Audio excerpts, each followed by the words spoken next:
So hey guys, welcome back to another video of Swallowed Star and I hope कि तुम लोग बहुत ही ज्यादा अच्छे और मजे में होगे। वीडियो में आगे बढ़ने से पहले कहना चाहूंगी कि अगर इससे पहले का एपिसोड अभी तक चेकआउट नहीं किया है तो पहले जाओ और जाके उसे देख लो, वरना यहाँ तुम्हें कुछ समझ नहीं आने वाला। और अगर तुमने देख लिया है तो बिना किसी देर के आज के इस वीडियो को शुरू करते हैं। सो होमीज, जैसा कि हमने लास्ट एपिसोड में देखा था जहाँ पर Lu Feng, purple bell king, beast king और एरिक किंग इन तीनों की अकल ठिकाने लगा दी थी। साथ ही यहाँ पर हम देखते हैं कि दूसरे रेसेस के लोग थे वो भी यहाँ पर लू फेंग पर अपने हाथ आजमाने के लिए आगे थे, लेकिन यहाँ पर लू फेंग के पावरफुल स्ट्राइक्स और अटैक्स को देखते साथ ही ये लोग भी डर कर उल्टे पैर दौड़ने लगते हैं। वहीं दूसरी तरफ हम देखते हैं कि एंड में लू फेंग ने एरो किंग को पकड़ लिया था। साथ ही यहाँ पर लू फेंग ने अपने आधे से ज्यादा सारे पैसे भी इन्वेस्ट कर दिए थे, जिसे देखते साथ ही बाबा गुस्सा हो जाती है। और तभी लू फेंग यहाँ पर सभी से एरो किंग को इंट्रोड्यूस कराता है, जो कि एक क्यूट सा मॉन्स्टर होता है, जिसे देखकर सभी लोग हंसने लगते हैं। और यहाँ पर एरो किंग कहने लगता है कि मुझ पर हंसो मत, मैं सच में बहुत ही ज्यादा टफ हूँ। और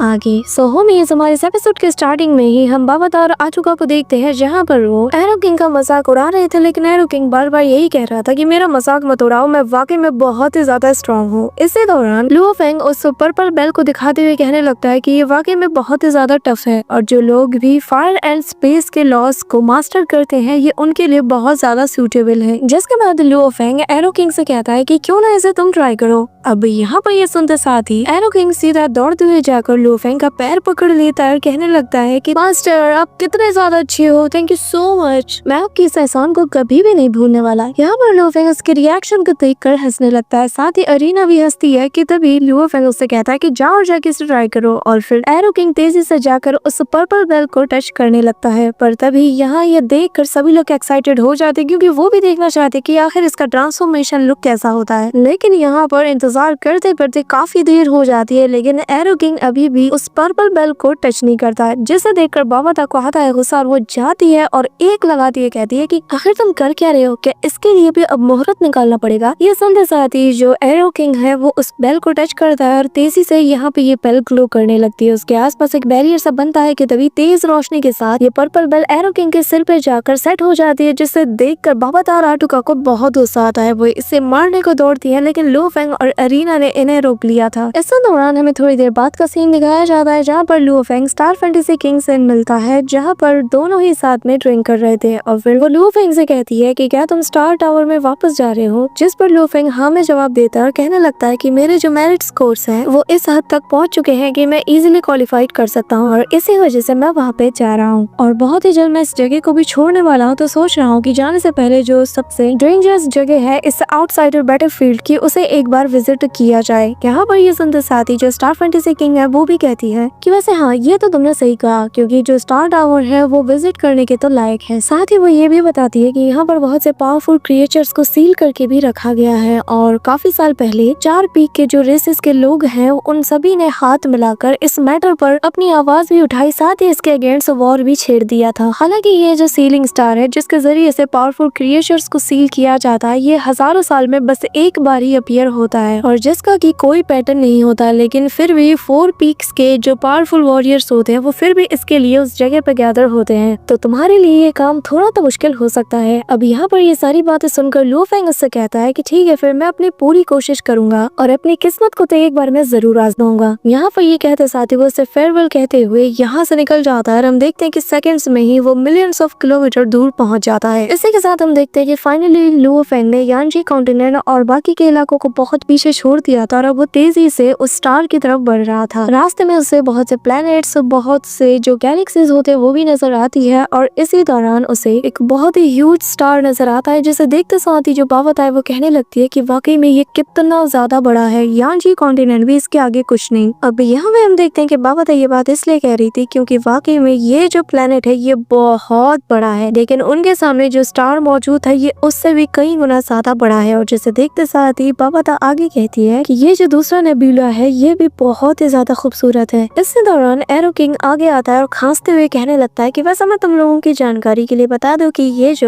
जो स्टार टावर तुम लोग देख रहे हो ये 9 लाइट ईयर्स जितना लंबा है उतना ही ज्यादा विशाल, और जैसा कि ये कॉस्मिक एनर्जीज को डिवोर करता है तो इसके आसपास इसने 9 स्पाइरल नेबुलास को भी फॉर्म कर लिया, और जो कि देखने में बहुत ही ज्यादा खूबसूरत लगता है। अब यहाँ पे हम देखते हैं कि वो बोलते बोलते सो जाता है, जिस पर बाबा उसके सिर पे एक लगाती है और कहती है कि पहले पूरी जानकारी दो। जिस वजह से बेचारा एरो किंग जाग जाता है और कहने लगता है कि हाँ बताता हूँ लेकिन मारो मत। इसी के साथ वो आगे बताता है कि हालांकि ये जितना ज्यादा खूबसूरत है ये उतना ज्यादा डेंजरस भी है, स्पेशली उन लोगों के लिए जो कि स्ट्रॉन्ग है। इवन की जो brave Lord of the universe है उनके भी यहाँ पर टुकड़े टुकड़े किए जा सकते हैं। यहाँ पर ये सुनते साथ ही पावता तो बुरी तरीके से घबराने लगती है और कहने लगती है कि क्या ये सच में इतना ज्यादा डेंजरस है। कि तभी वो लू फेंग को देखती है जो कि यहाँ पर पूरी तरीके से शॉक्ड हो चुका था। कि तभी पावता उसके करीब जाकर उससे बात करने की कोशिश करती है। फिर लू फेंग को होश आता है और लू फेंग आगे की तरफ देखते हुए अपने सिर को पकड़ लेता है, जिस पर पावता पूछती है कि क्या हुआ, सब ठीक है ना। जिस पे वो बताता है कि असल में जब मैंने यहाँ पे कदम रखा तो मुझे एक अजीब सी एनर्जी फील हुई, जिस वजह से मेरी जो इनर सोल है वो बुरी तरीके से कांपने लगी। इवन की यान गॉड क्लैन के उस मेटल प्लेट को सप्रेस करने के बावजूद भी मुझे ऐसा फील हुआ। जो सुनकर यहाँ पर एरो किंग और पावता दोनों हैरान थे, लेकिन ये लोग फिर भी आगे बढ़ते रहते हैं और फिर फाइनली ये लोग एंट्रेंस की डायरेक्शन में बढ़ने लगते हैं और वहाँ पर पहुंच जाते हैं, जहाँ पर लू फेंग बाहर आता है और आते साथ ही अंदर जाने के लिए सारे प्रोसेस को स्टार्ट कर देता है, जिस वजह से यहाँ पर वो गेट भी ओपन होने लगता है। फिर लू फेंग अपनी आंखें बंद करके अपने दोनों फिंगर्स को आगे करता है, जिसके बाद वो अपने फिंगर के जरिए से डिवाइन सेंसेस को फैलाकर अंदर जाने की परमिशन मांगता है, लेकिन उसे रिजेक्ट कर दिया जाता है। यहाँ पर लू फेंग दोबारा ट्राई करने की कोशिश करता है कि तभी उसके फिंगर से उसके ब्लड का एक ड्रॉप बाहर आता है जो कि आगे बढ़ने लगता है, और जैसे ही उसका ब्लड ड्रॉप आगे बढ़ता है तो यहाँ पर उसे अब्सॉर्ब कर लिया जाता है। जिसके बाद यहाँ पर लू फेंग को अपनी बॉडी के अंदर एक अलग ही आवाज सुनाई देती है जो कि लू फेंग से ही कुछ कह रही थी। कि तभी लू फेंग कहने लगता है कि मुझे ऐसा लगता है कि पूरा का पूरा ये जो स्टार टावर है ये मेरे पूरे के पूरी बीइंग को अंदर बुला रहा हो, लेकिन मैं फिर भी जितनी भी कोशिश कर लूं लेकिन मुझे अंदर की तरफ से कोई भी रिस्पॉन्स नहीं मिल रहा। पर तभी लू फेंग डिसाइड करता है कि फिलहाल के लिए अंदर चलते हैं, फिर देखा जाएगा। और हम देखते हैं कि वो एरो किंग के साथ सीधा उसके अंदर पहुंच जाता है, जहाँ पर आते साथ ही यहाँ पर एक पोर्टल ओपन होता है और लू फेंग और वो जो बंदा था दोनों ही एक पोर्टल के जरिए से गिरते चले जाते हैं, जहाँ पर ये लोग लगातार पोर्टल के जरिए से गिरते रहते हैं। जिसके साथ ही यहाँ पे लू फेंग और यहाँ पे एरो किंग एक जगह पर पहुंचते हैं, जहाँ पर एरो किंग कहने लगता है कि जो स्टार टावर का अंदर का हिस्सा है इसके अंदर बहुत से ऐसे फॉरबिडन स्पेस हैं जो कि मूवमेंट के लिए काम आते हैं। पर तभी ये लोग हिडन पासवे के जरिए से नीचे की तरफ गिरने लगते हैं और वो बंदा आगे बताता है कि ये जो फॉरबिडन स्पेस है इनसे कुछ हिडन पासवेज भी कनेक्टेड हैं, जिसमें कि फिलहाल हम ट्रैवल कर रहे हैं। अब यहाँ पर हम देखते हैं कि उस स्पेस के जरिए से ट्रैवल करते करते ये दोनों आपस में ही टकरा जाते हैं, लेकिन तभी अगले ही पल ये लोग टेलीपोर्ट होकर उस फॉरबिडन प्लेस पे पहुंच जाते हैं, जहाँ पर लू फेंग की तो कूल एंट्री होती है। लेकिन बेचारा एरो किंग जो कि अपने सूट में बहुत ही कूल वे में एंट्री करना चाहता था, पर यहाँ पर बेचारा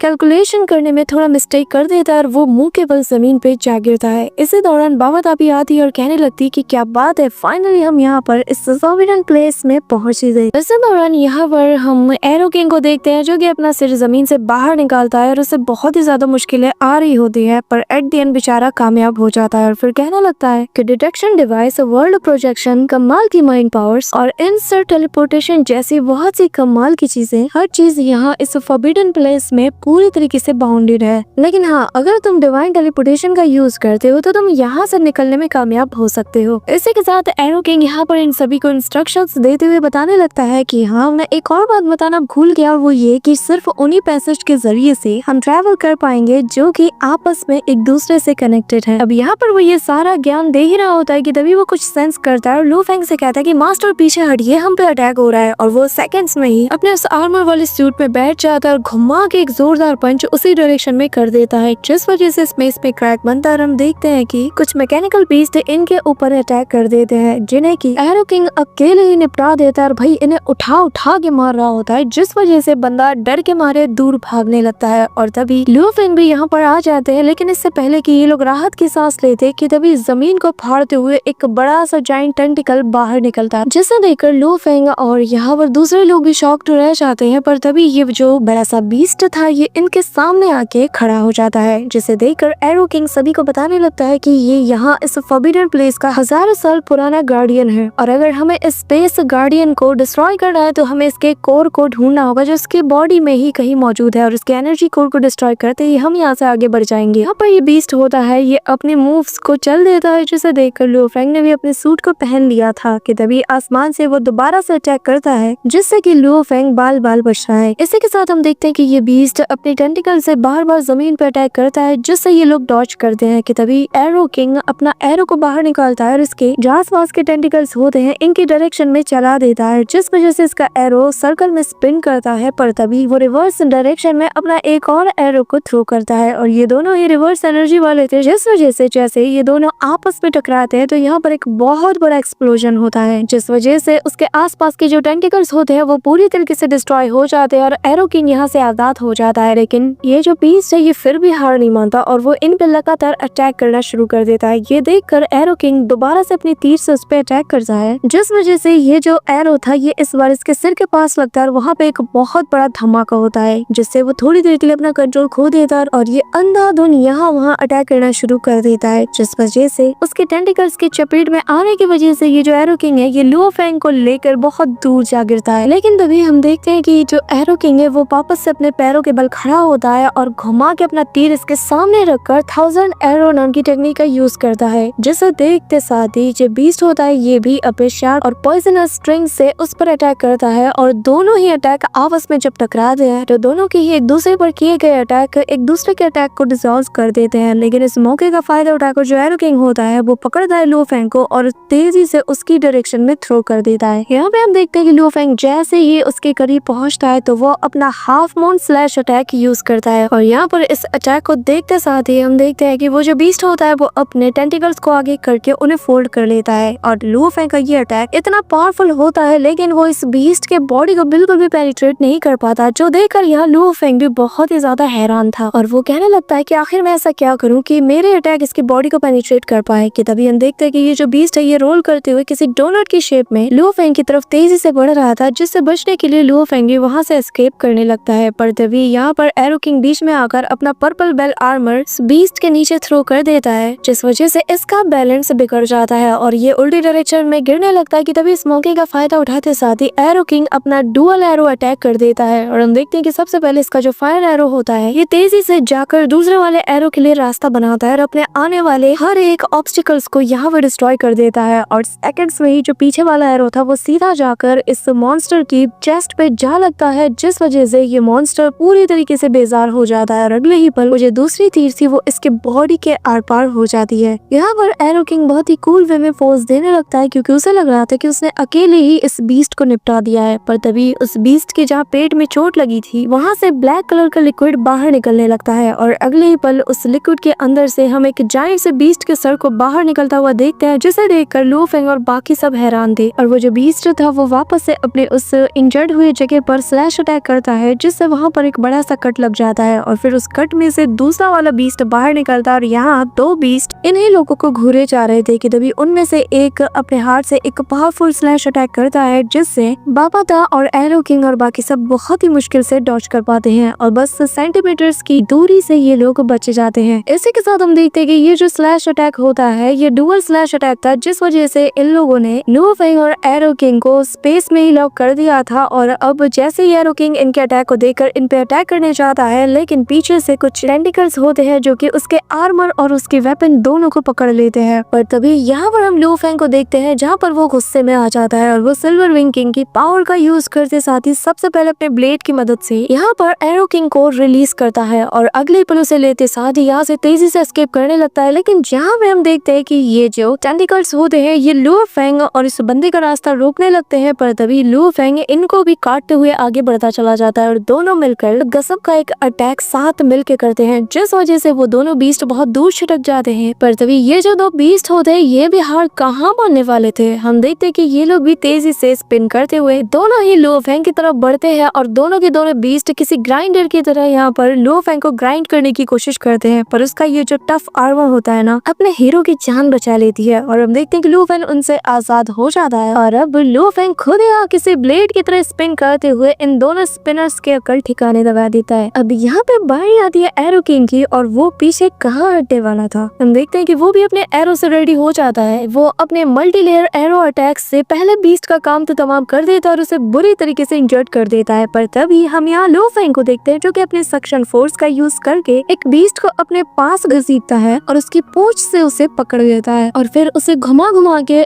दूसरे डायरेक्शन में फेंक देता है। और यहाँ पे हम एरो किंग को देखते हैं वो भी सेम चीज करता है, वो भी उसकी पूंछ को पकड़ के घुमा घुमा के सीधा लू फेंग की डायरेक्शन में थ्रो करता है और हम देखते हैं कि जैसे ही ये दोनों बीस्ट आपस में कोलाइड करते हैं तो यहाँ पर बहुत बड़ा एक्सप्लोजन होता है और यहाँ पे बची कुछ कसर को पूरी करने के लिए एरो किंग सीधे अपने एरो से इन पर अटैक कर देता है, जिस वजह से और भी धमाके होते हैं और अगले ही पल एक बीस्ट अपने लेजर से एरो किंग की तरफ अटैक करता है, लेकिन वो पर्पल बेल किंग के उस बेल को निकाल कर उसके जरिए से खुद को प्रोटेक्ट करने लगता है। अब यहाँ पर ये सब कुछ चल ही रहा था कि तभी यहाँ पर इन लोगों को कोई हलचल फील होती है और ये लोग नोटिस करते हैं कि ये पूरी जगह अचानक से शेक कर रही है, जो देखकर लू फेंग और ये एरो किंग दोनों ही हैरान थे और वो लोग कहने लगते हैं कि ऐसा तभी होता है कि जब वो सीलिंग स्टार अपीयर होने वाला हो, क्योंकि वैसा तो नॉर्मल टाइम में स्टार टावर के अंदर बहुत ही ज्यादा खामोशी होती है, लेकिन जब कभी भी ऐसी हलचल देखने को मिल जाए तो फिर समझ जाओ कि यहाँ पर सीलिंग स्टार अपीयर होने वाला है। इसी के साथ एरो किंग आगे कहने लगता है कि इस बार मास्टर की किस्मत उनका पूरा साथ दे रही है और लगता है कि इस बार सीलिंग स्टार यहाँ हमारे मास्टर को ही एम करके आई है। इसी के साथ यहाँ पर पोर्टल भी बनने लगता है, जिसे देखकर एरो किंग कहता है कि मास्टर मुझे फॉलो कीजिए, क्योंकि इस पैसेज के जरिए से ही हम लोग यहाँ से निकलने वाले हैं। इसी के साथ लू फेंग और एरो किंग दोनों उस पैसेज की तरफ जाने लगते हैं, जहाँ पर बीच में ये जो टेंटिकल्स होते हैं ये इन पे लगातार अटैक करते हैं, पर दोनों फिर भी उन अटैक्स को काउंटर करते हुए सीधा उस पैसेज के जरिए से दूसरी जगह पर पहुंच जाते हैं, जहाँ पर आते साथ यहाँ का नजारा देखकर लू फेंग भी दंग रह जाता है कि तभी एरो किंग बताता है कि मास्टर जरा वहाँ देखिए, ये वही सीलिंग स्टार है। जो सुनकर लू फेंग भी यहाँ पे खुश हो जाता है और फिर स्माइल करते हुए आगे की तरफ देखने लगता है। यहाँ पर हमें इस पूरे सीलिंग स्टार के आसपास के इलाके को दिखाया जाता है, जिसके बारे में लू फेंग हमें बताता है कि अगर एक स्टार को एक ऑर्डिनरी प्लैनेट से कंपेयर किया जाए तो इसकी जो ऑरा होती है ये किसी के भी दिल को चीर के रख सकती है। ये इतनी ज्यादा स्ट्रॉन्ग होती है कि इसे दूर से ही फील किया जा सकता है और इस वॉइड में एक कांस्टेंट स्पीड के साथ ट्रैवल करना बहुत ही ज्यादा मुश्किल होने वाला है। लेकिन लू फेंग फिर भी इस खतरे को उठाने के लिए रेडी था और जैसे ही वो अपना हाथ आगे की तरफ बढ़ाता है तो एरो किंग बताने लगता है कि मास्टर, जिस वॉइड में इस वक्त हम लोग मौजूद हैं इसके आगे एक ट्रांसपेरेंट बैरियर है जो कि सीलिंग स्टार की जो एग्जैक्ट लोकेशन है उसे हमारे सामने एक्सपोज होने से प्रोटेक्ट कर रहा है और इसके साथ डायरेक्ट कांटेक्ट बनाना बहुत ही ज्यादा मुश्किल है। यहाँ पर हम देखते हैं कि लू फेंग भी उस बैरियर को अपने हाथ से टच करने की कोशिश करता है और वो भी फील कर पाता है कि यहाँ पर एक ट्रांसपेरेंट बैरियर मौजूद है। इसी दौरान एरो किंग बताने लगता है कि मास्टर, हमें शायद वापस से उसी फॉरबिडन स्पेस के अंदर मौजूद उन सारे पैसेजेस का यूज करना ही होगा, तभी शायद हम इसके पास पहुंच सकते हैं, वरना यहाँ से तो इसके पास पहुंच पाना बहुत ही ज्यादा मुश्किल है। जिस पे लू फेंग बताने लगता है कि सीलिंग स्टार को फेस करने तक के लिए हमने अब तक बहुत ही ज्यादा बड़े बड़े खतरों का सामना किया है और अब तुम चाहती हो कि वापस से हम उन खतरों का सामना करें। पर जब मैं ये सोचता हूँ ना कि एक ऐसा ट्रेजर जिसके पीछे हर रेसेस के बंदे पड़े हुए हैं, तो मुझे लगता है कि इस ट्रेजर के लिए अगर हमें अपनी जान भी दांव पे लगानी पड़े तो वो भी इसके वर्थ इट है। जिस पर एरो किंग कहने लगता है कि अगर मेरा मास्टर ऐसा करने का दम रखता है तो मैं भी उन्हें पीछे नहीं खींचूंगा, मैं भी आपका साथ दूंगा। जिस पर लू फेंग भी उसे इशारा करता है। अब ये दोनों अपनी मैक्सिमम स्पीड के साथ आगे बढ़ने लगते हैं कि तभी ये लोग एक ऐसे फॉरबिडन स्पेस में पहुंच जाते हैं जहाँ पर दे दनादन फाइट चल रही थी और यहाँ पर इन क्रिएचर से फाइट करते हुए लू फेंग कहता है कि इस फॉरबिडन स्पेस में जो भी क्रिएचर्स हैं ये बिल्कुल भी फ्रेंडली नहीं है, लेकिन लू फेंग और एरो किंग दोनों मिलकर इन्हें निपटा देते हैं। इसी के साथ ये लोग एक और जगह पहुंचते हैं जहाँ पर बहुत से गार्डियंस इनका सामना करते हैं और लू फेंग बताने लगता है कि भले ही हम जितने भी ताकतवर गार्डियंस का सामना क्यों ना करें, लेकिन हमारी जोड़ी कमाल की है और हम बिना डरे बेझिझक होकर आगे बढ़ते रहते हैं। इसी के साथ लू फेंग ये भी बताता है कि जितने भी गार्डियंस और बीस्ट का हमने अब तक सामना किया है वो लोग फुल किलिंग इंटेंट के साथ भरे हुए थे। उनका हर एक अटैक बता रहा था कि वो लोग किस लेवल का किलिंग इंटेंट पोजेस करते हैं। इसी के साथ हमें दिखाया जाता है कि लू फेंग और एरो किंग ने मिलकर इनको निपटा दिया होता है और अब ये लोग अपनी कमाल की जोड़ी के साथ आगे बढ़ रहे थे और लू फेंग रास्ते में कहने लगता है कि शुक्र है कि मेरे पास मेरा एक साथी एरो किंग है जिसकी वजह से मैं सेफली यहाँ से निकल पा रहा हूँ। जिस पर एरो किंग भी ब्लश करने लगता है एंड देन फाइनली ये लोग एक ऐसी जगह पर टेलीपोर्ट हो जाते हैं जहाँ पे काफी ज्यादा बर्फबारी हो रही थी और तभी स्काई फॉर्मेशन किंग का यहाँ पर लू फेंग को मैसेज आता है जहाँ पर दोनों वीडियो कॉल पे बात कर रहे थे और वो भी उससे बताने लगता है कि मैं भी जब यहाँ पर आ रहा था तो रास्ते में मेरा सामना भी कुछ गार्डियन से हुआ था और कहा जाता है कि जब भी सीलिंग स्टार अपीयर होता है तो वैसे वैसे यहाँ के गार्डियंस एक्टिव हो जाते हैं। लेकिन मैं बता दूं कि यहाँ पर जो एलियन रेसेस के बंदे हैं वो फिलहाल के लिए सबसे बड़े थ्रेट है एज कम्पेयर टू इन गार्डियंस की। जिसके बाद सभी लोग आगे बढ़ जाते हैं और तभी सीन शिफ्ट होता है, हमें डार्क लैंड स्पेस फॉरेस्ट का सीन दिखाया जाता है और तभी हम लू फेंग को भी देखते हैं जो कि यहाँ पे पहुंच जाता है। वो अपने रडार में देखकर बताने लगता है कि जो स्काई एरे किंग है वो शायद हमारे बहुत ही करीब है और अगर हम लोग मिल जाते हैं तो हमारे हमारे पास एक अच्छा बैकअप भी होगा। अभी यहाँ पर हम देखते हैं कि जो एरो किंग है वो कोई जवाब नहीं देता, जिसे देख कर ही लू फेंग और बाबाता को शक होता है और फिर बाबाता उसके सर पे मार कर चेक करती है। उसे जैसे ही वो सोता हुआ देखती है तो वो कहती है कि तुमने तो कहा था कि तुम बिल्कुल